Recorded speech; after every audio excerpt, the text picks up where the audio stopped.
Assalamualaikum warahmatullahi wabarakatuh. Waalaikumsalam warahmatullahi wabarakatuh. Ya. Alhamdulillah wassalatu wassalam ala Rasulillah wa ala alihi wa sahbihi wa man tabi'ahum bi ihsanin ila yaumiddin. Alhamdulillah pada kesempatan kali ini kita masih bisa melanjutkan kembali pembelajaran kita di dalam pelajaran Qawaidul Fiqhiyah. Ya, Qawaidul Fiqhiyah itu kelas 12. Ada berapa orang yang hadir? 2. Ya, nggak apa-apa. Kita lanjutkan sedikit. Kita udah sampai mana? Siapa yang tahu?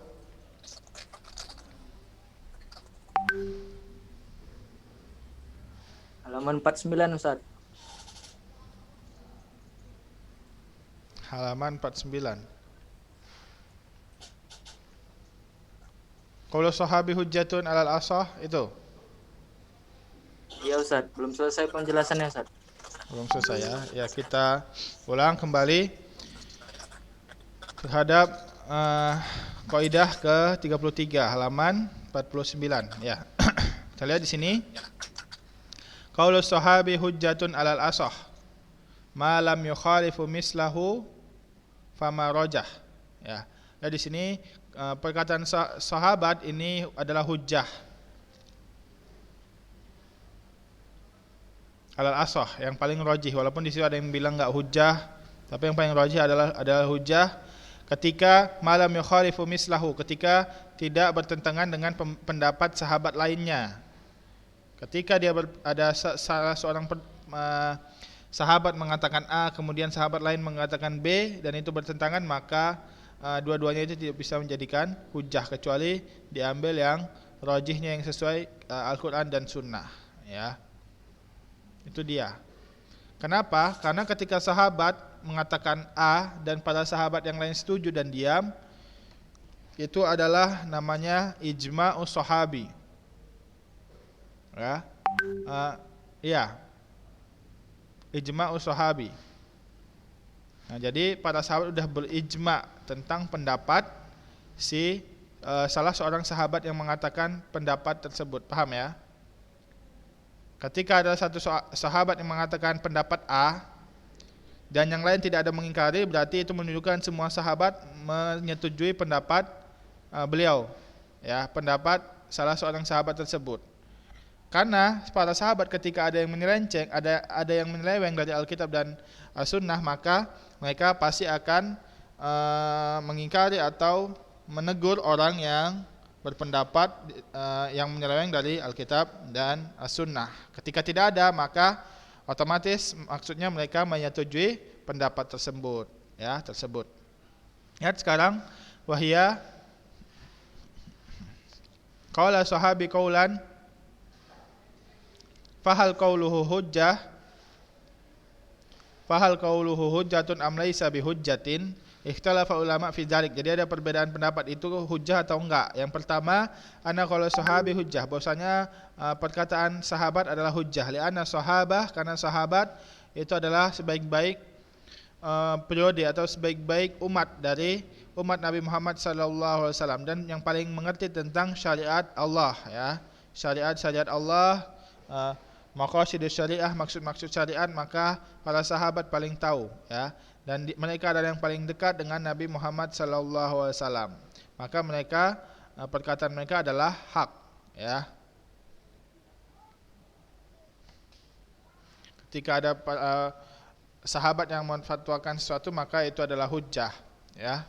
Wakila inna qaula sahabi laisa bihujjatin li'anna sahabi ghairu ma'sum, ya, ghairu ma'sumin wa kam min aqwalil sahabi kanat ala khilafi ma ja'at bihi sunnah fa ta'adzar lahum fiha. Lihat di sini bahwasanya perkataan sahabat itu bukanlah hujjah, karena sahabat bukanlah maksum, tidak terbebas dari dosa seperti Nabi Muhammad sallallahu alaihi wasallam yang terbebas dari dosa. Paham ya?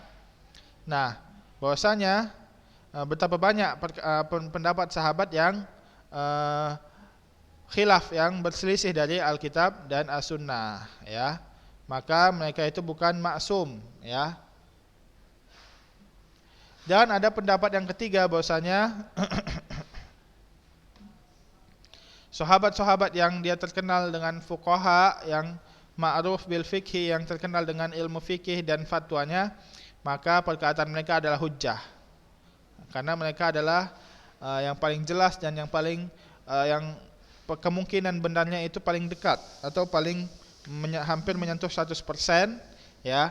Karena mereka adalah a'lamun nas setelah Nabi Muhammad sallallahu alaihi wasallam. Paham ya? Nah, maka jadi yang perkataan pendapat ketiga ini menyatakan bahwasanya yang ulamanya saja, maksudnya dari kibarus sahabi, ya, ulama saja, ahlul fikihnya saja yang berfatwa, maksudnya itu yang hujjah. Adapun sahabat yang lainnya tidak hujjah, ya, dia pertengahan. Adapun yang rajih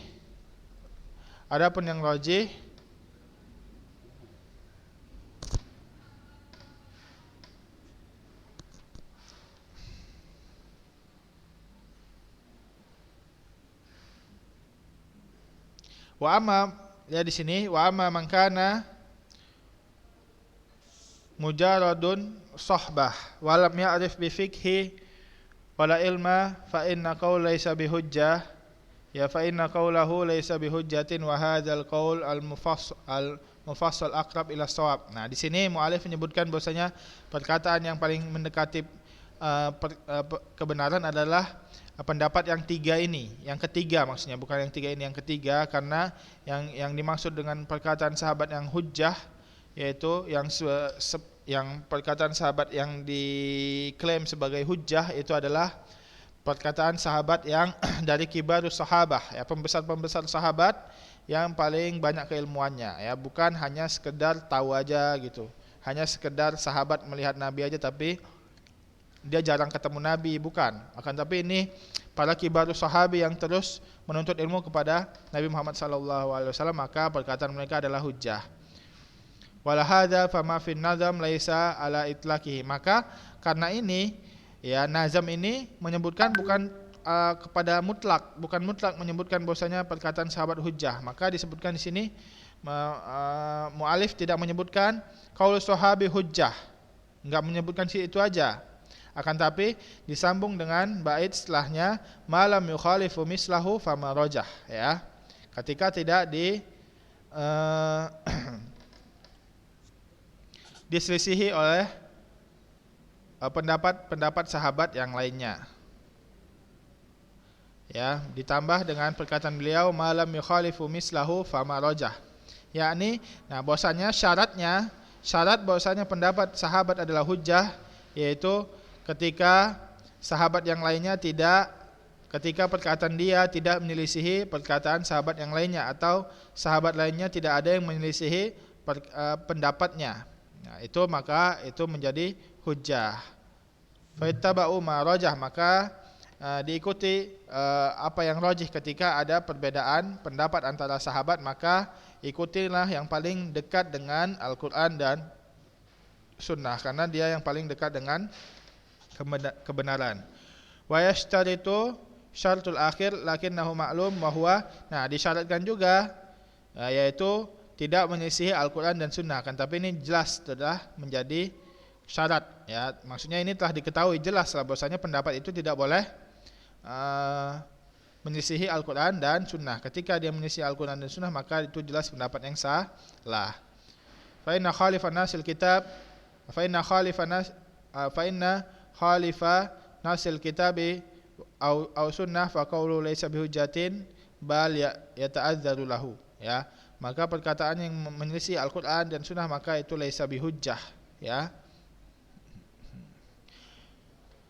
Nah, maka di sini ada perkataan Ibnu Abbas. Nah, perkataan Ibnu Abbas bahwasanya ditakutkan akan turun batu kepada kalian para sahabat, maksudnya di sini dari langit ketika ketika saya mengatakan perkataan Allah dan Rasulnya, maka kalian mengatakan perkataan Abu Bakar dan Umar. Nah, di sini menunjukkan bahwasanya perkataan Allah dan Rasulnya lebih didahulukan dari segala perkataan, baik pun itu perkataan Abu Bakar dan Umar, sekalipun itu adalah perkataan Abu Bakar dan Umar. Jadi di sini Perkataan Abu Bakar dan Umar tidak boleh menyelisihi Al-Quran dan Sunnah. Paham ya? Itu dia tentang bait yang ke-32. Sekarang ke-33, ke-34 ya.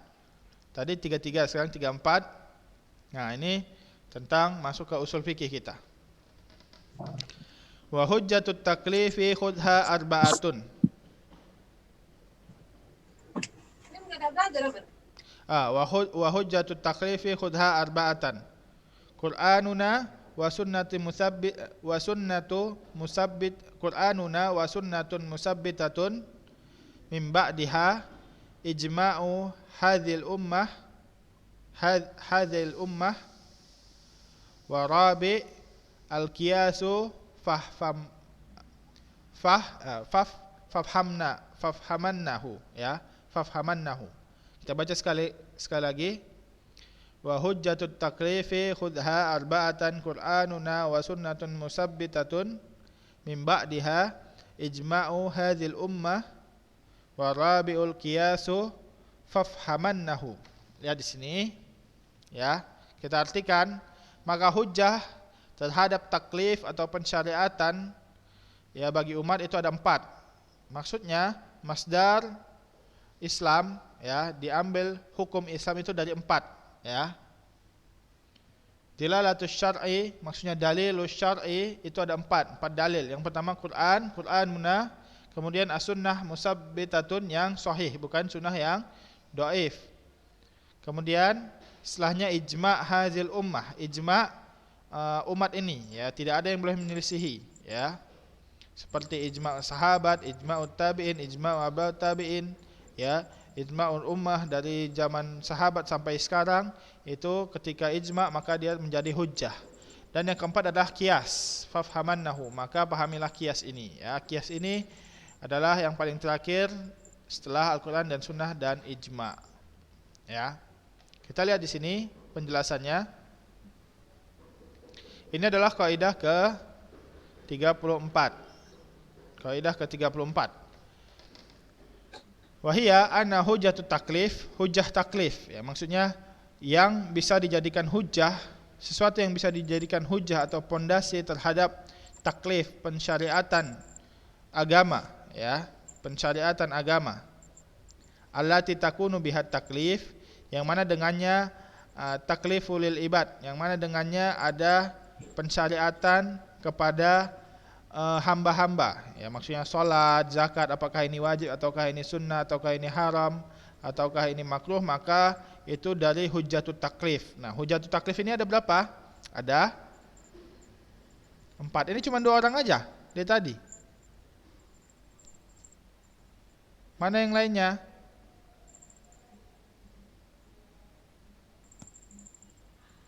Hah?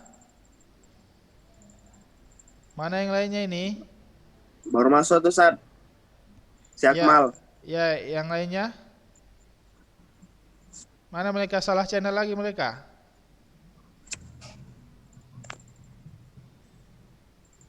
Coba di chat yang lainnya di grup. Suruh masuk. Iya, Ustaz. Kalau enggak, Afwan Ustaz, tadi HP anak padam Ustaz. ya. Makanya keluar sendiri Nah, dari coba kamar, Ustaz. Amar Damanik Masya Allah, Hasan. chat di grup ya, suruh masuk. Ustaz tunggu 5 menit, kalau enggak Ustaz anggap goib semua kecuali 3 ini. Iya, Ustaz. Cepat, Ustaz tunggu ya. 5 menit Ustaz tunggu. Kalau enggak Ustaz coret semua goib.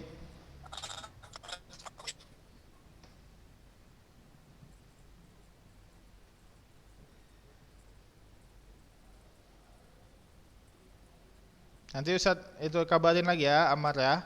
Kita lanjut sekarang.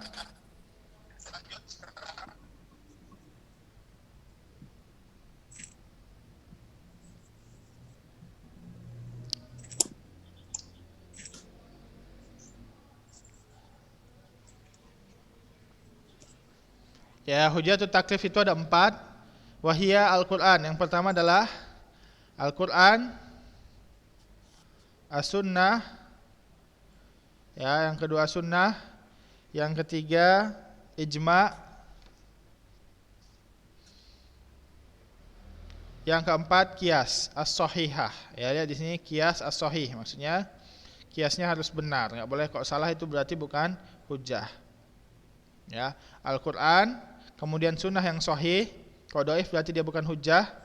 Kemudian ijma'u para sahabat, ijma'u hazil ummah, ya bukan hanya sahabat saja. Kalau ada salah satu yang menyelisihi berarti itu bukan ijma'. Kemudian yang keempat kiasus sahih, kias yang benar. Ya, kias nanti akan dipelajari di dalam usul fikih atau mungkin di dalam kaidah ini juga bisa dipelajari tentang kias. Ya. Nah, dan kias ini harus sahih, harus benar. Kalau misalnya dia fasid, salah atau rusak, maka dia tidak menjadi hujjah. Wa hadzal adilatut taklif. Maka ini adalah dalil-dalil pensyariatan di dalam Islam yang mensyariatkan para hamba-hamba Allah Subhanahu wa taala. Ya. Fama sabata bihadzal adillah fa innahu ya'mal bi. Ketika ada dalil dari 4 ini, maka ini dia bisa dijadikan hujjah dan boleh beramal terhadap apa yang terkandung di dalam 4 hujjah ini, ya. Jadi amalan itu bukan dari perkataan fulan, perkataan ulama fulan, ya, akan tapi dari 4 ini, yaitu perkataan Allah, perkataan Rasul, ijma' dan qiyas. Kita bahas satu persatu.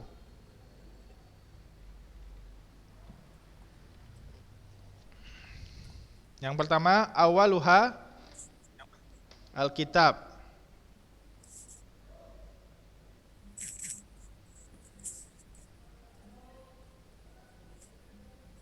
Yaitu adalah Al-Qur'an Al-Karim. Ya, maksud di kitab di sini adalah Al-Qur'an dan maksudnya Al-Qur'an Karim, ya, Al-Qur'anul Karim, ya. Kitab yang Allah turunkan dari langit kepada Nabi Muhammad sallallahu alaihi wasallam, yaitu maksudnya Alkitab, ya. Dzalikal kitabul la raiba fihi hudal lil muttaqin, ya. Maka di sini disebutkan kitab, ya, karena itu dari lafaz dari Al-Qur'an. Fa innahu aslul usul, ya. Fa innahu aslul usul, ya. Maka itu adalah usul yang paling usul. Maksudnya ketua dari 4 usul itu adalah Al-Qur'an, ya. Famadalla alaihi mantuqan aw mafhuman aw isyaratan fa innahu yajibul akhdhu bihi. Yajibul akhdhu bihi ay yajibul i'tibaru dalilan. Ya, ketika ada sesuatu yang ditunjukkan dari Al-Qur'an ini, baik itu mantuk. Mantuk itu apa? Lafaz.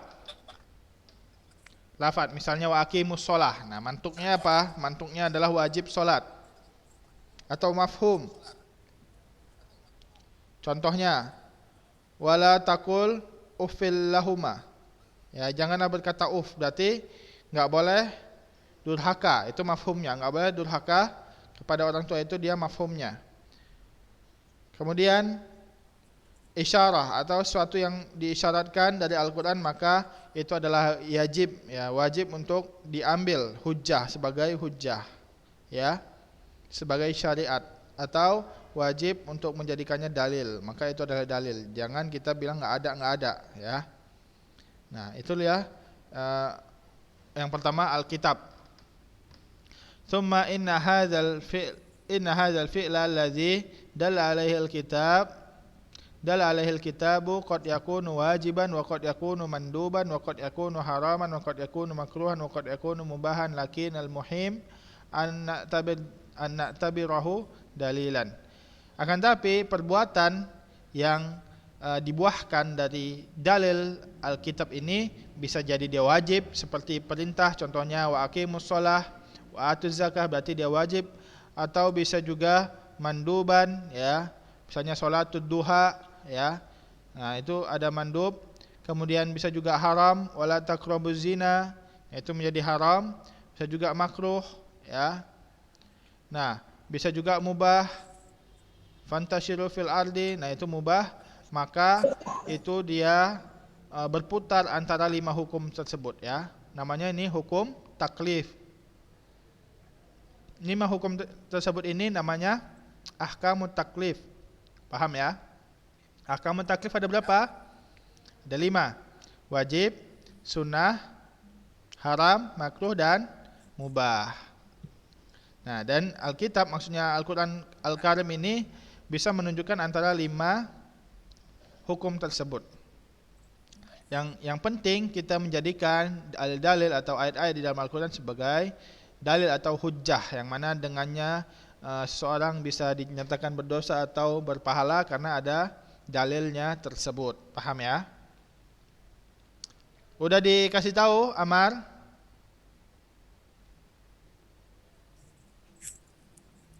Udah Ustaz, udah nak kasih tahu Ustaz. Apa kata mereka? Nggak dijawab Ustaz. Tahu Ustaz, belum jawab. Ya udah 6 orang ya.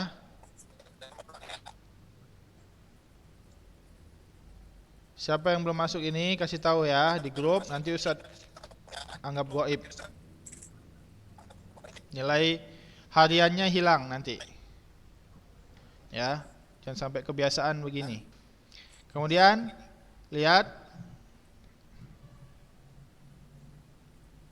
dalil usani, ya, dalil kedua yang menjadi pondasi masdar talaki Islam, yang maksudnya yang menjadi masdar diambilnya hukum Islam, yaitu yang kedua adalah sunnah setelah Al-Quran.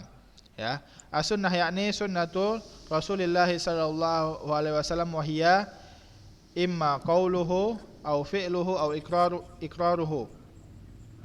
Ya, wa kullu hadza sunnatun li'anna nabiy sallallahu alaihi wasallam ma'sumun ayyakirra ahadan alal khata'.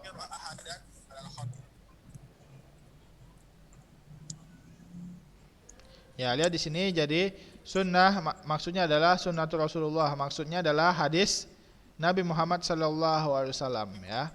Hadis itu baik itu qaul, perkataan, atau fi'il, perbuatan, atau ikrar, itu ikrar ini penyetujuan dari Nabi Muhammad sallallahu alaihi wasallam, ya. Wa kullu hadza sunnah, maka ini semuanya adalah sunnah dari Nabi Muhammad sallallahu alaihi wasallam, ya, karena Nabi Muhammad adalah maksum, yang terhindar dari dosa. Jadi semua perkataan, semua perbuatan beliau adalah benar, ya. Tidak ada seorang pun yang bisa menyatakan beliau itu salah, ya. Lihat di sini, siapa yang bisa menyebutkan apa itu sunnah? Definisi sunnah, siapa yang tahu? Definisi sunnah, siapa yang tahu?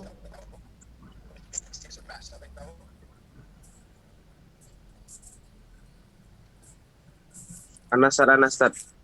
Ya, coba. Definisi sunnah Ustaz. Ya, pakai bahasa Arab. Loh, bahasa Arab Ustaz. Iyalah, kita belajar bahasa Arab. Coba bahasa Indonesia apa? Ini Ustaz, jalan yang ditempuh oleh Rasulullah dan para sahabatnya, baik keyakinan, ucapan, perbuatan maupun penetapan Ustaz. Ya, itu lebih umum. Itu sunnah, sunnah dalam pelajaran akidah, maksudnya manhaj, ya. Sunnah indah fil akidah. Maksudnya di sini sunnah di dalam fikih. Oh, bentar Ustaz. Apa tadi? Sunnah dalam akidah ada Ustaz. Bukan berpahala ya Ustaz. Hah? Sunnah Itu secara sunnah. hukum maksudnya Ustaz. Tidak itu dilakukan, sunnah. tidak apa-apa. Ya, itu sunnah terhadap ahlul indah. Jadi sunnah ini ada 3, ya. Indah ahlul aqaid, maksudnya di dalam pelajaran akidah itu seperti yang disebutkan tadi, ya, Ammar, ya. Ya. Iya Ustaz. Ya, yaitu thariqah, jalan yang ditempuh oleh Nabi. Maksudnya di sini adalah manhaj, ya, manhaj ahlus sunnah wal jamaah, itu yang pertama.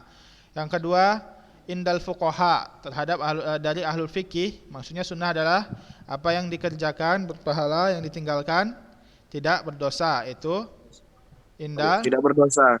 Itu dari ahli maksudnya fikih. ahlul fikih. Nah, yang kita maksud di sini adalah sunnah inda ahlul hadis dan ahlul usul. Ya, ahlul hadis dan ahlul usul hampir sama definisi sunnahnya, yaitu ma'udifa ila Nabi sallallahu alaihi wasallam min qaulin au fi'lin au takririn au sifatin khalqiyah au khuluqiyah qabla bi'sah au ba'dahu, ya. Jadi apa yang disandarkan dari Nabi Muhammad sallallahu alaihi wasallam, baik itu perkataan, perbuatan, atau penyetujuan, takrir penyetujuan atau sifat, baik itu sifat fisik Sifat atau Nabi sifat SAW. batin, ya, baik itu sebelum diutus menjadi nabi atau setelah diutus menjadi nabi. Itu adalah hadis, ya, definisi Nabi. hadis. Silakan dicari lagi tentang hadis tersebut. Kemudian yang ketiga, hujah yang ketiga itu adalah ijma, ya. Ijma itu adalah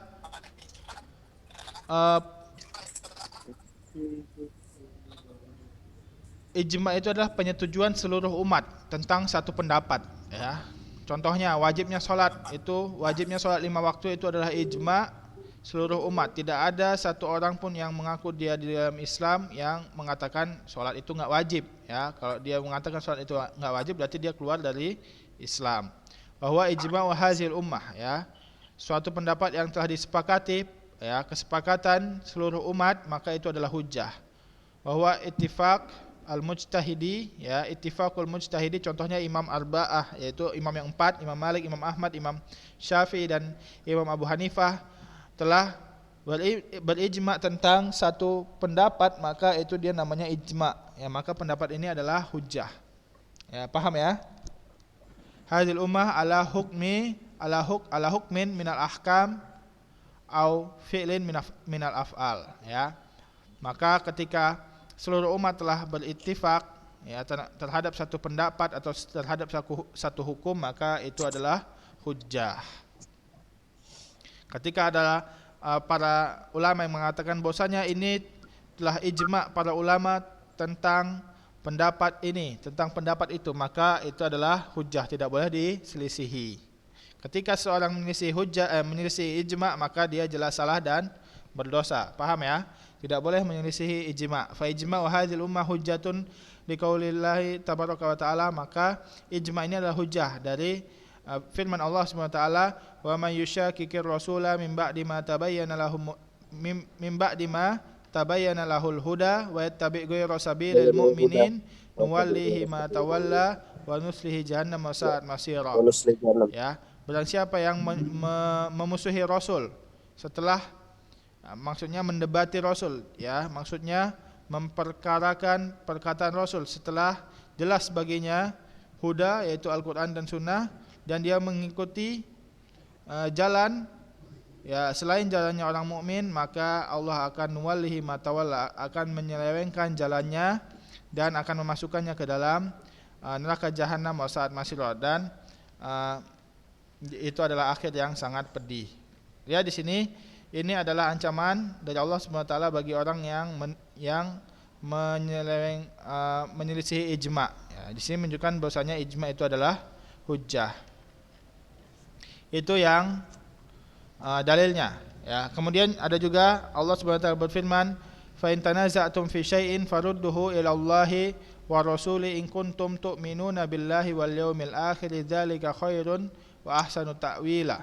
Ya, wa qauluhu fa in tanaza'tum fi syai'in farudduhu ila Allahi war rasuli yadullu ala annana idzan ajma'na ala syai'in fa innahu hujjah. Ya, di sini, ya, ketika Allah Subhanahu wa taala berfirman, fa in tanaza'tum, ketika kalian berselisih tentang suatu pendapat hukum, atau ketika kalian berselisih tentang satu permasalahan, maka kembalilah kepada Allah dan Rasulnya, ya. Nah, di sini lihat, ketika orang-orang para mujtahid itu kembali kepada Alkitab dan As-Sunnah, maka mereka pasti akan kembali kepada satu pendapat, yaitu pendapat yang mana itu adalah ijma. Ya, begitu juga firman Allah SWT, fa in tanaza'tum fi syai'in farudduhu ila Allahi wa rasuli. Ini bisa juga menjadi dalil qiyas dan bisa juga menjadi dalil ijma, ya. Begitu juga ada sabda Nabi Muhammad sallallahu alaihi wasallam, la yajtami'u ummati ala dhalalah, ya, bahwasanya umatku tidak akan bersepakat terhadap suatu yang dolal, yang sesat. Maka menunjukkan bahwasanya umat ketika telah sepakat, maka itu pasti adalah suatu yang benar, maka dia dijadikan hujjah. Paham ya? Itu yang ketiga. Ya, adapun yang keempat sedikit lagi, ya. Al-qiyasus sahih wa huwa al-qiyasul ladzi tawaffarat fihi syurut ay syurutul qiyas wa dalilu ala anna al-qiyas hujjah, yaitu adalah qiyas sahih yang telah tercakup syarat-syaratnya. Jadi syarat-syarat qiyas ini banyak yang akan dipelajari pada pelajaran usul fikih atau bisa juga di dalam kaidah fikih ini nanti, ya. Ketika telah jelas syurutnya, telah benar syurutnya, maka dia menjadi qiyas yang sahih. Akan tapi kalau syurutnya tidak pas atau tidak lengkap, maka dia namanya qiyas al-fasidah atau qiyasul fasid yang tidak bisa dijadikan hujjah. Dalilnya apa? Qiyas sahih itu hujjah, yaitu Allah Subhanahu wa taala berfirman, Allahul ladzi anzalal kitaba bil haqqi wal mizan. Ya. Allah yang menurunkan Al-Qur'an dengan benar dan mizan. Yang dimaksud para ulama al-mizan di sini adalah, ya, para ulama menyebutkan bahwasanya al-mizan yang Allah maksud di sini adalah ma tawazzana bihil asya, yang dapat ditimbangkan kepada sesuatu. Maksudnya Al-Qur'an ketika dikiaskan kepada suatu permasalahan, ketika dikiaskan kepada Al-Qur'an, maka itu namanya kias, ya. Maka inilah dia dalil bahwasanya kias itu adalah hujjah. Wa kadzalikal amsal lati darabahallahu azza wa jalla fa inna jami'uha yaqumu 'alal qiyas li'annaha tashbihu syai'un bi syai'in, ya. Ketika Allah mencontohkan suatu hal kepada suatu yang lain, maka itu namanya kias, karena kias itu adalah menyamakan suatu hukum terhadap suatu hukum yang telah ditetapkan oleh Al-Qur'an dan Sunnah, ya. Waja'at sunnah kadzalik bi isbatil qiyas mislu qaul sallallahu alaihi wasallam, dan begitu juga sunnah menetapkan bahwasanya qiyas itu adalah hujjah sebagaimana sabda Nabi Muhammad sallallahu alaihi wasallam terhadap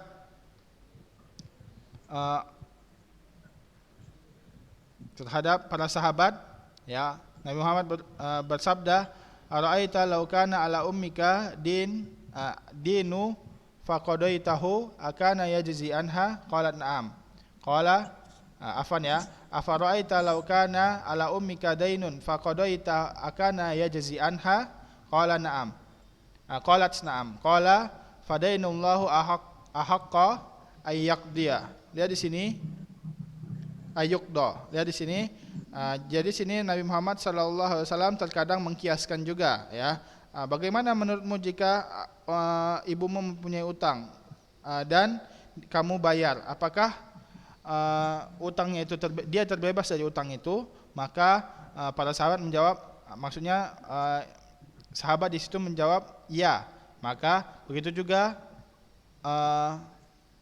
ketika Allah menginginkan untuk membalas, maka itu maksudnya ketika kamu berhutang kepada Allah, maksudnya ada suatu amalan yang tidak sempat kamu kerjakan, maka kamu harus menggantinya, maka itu lebih berhak. Itulah dia maksudnya dainullah, ya. Maksudnya ini dikiaskan oleh Nabi Muhammad SAW terhadap suatu permasalahan. Begitu juga di hadis lain Nabi Muhammad terkadang mengkiaskan suatu permasalahan dan kepada permasalahan lain, itu namanya kias, ya. Itu namanya kias as-sahih, ya. Ini dalil bahwasanya kias itu adalah hujjah, ya. Paham ya semuanya, ya. Mungkin pembahasan ini akan lebih jelas di dalam permasalahan usul fikih. Dan ini saja yang dapat disampaikan. Kita akan lanjut kepada kaidah ke-35 pada pertemuan minggu depan. Mungkin ini saja yang dapat disampaikan. Kita tutup dengan doa kafaratul majelis. Subhanakallahumma wa bihamdika asyhadu an la ilaha illa anta wa astaghfiruka wa atubu ilaih. Wassalamualaikum warahmatullahi wabarakatuh. Waalaikumsalam.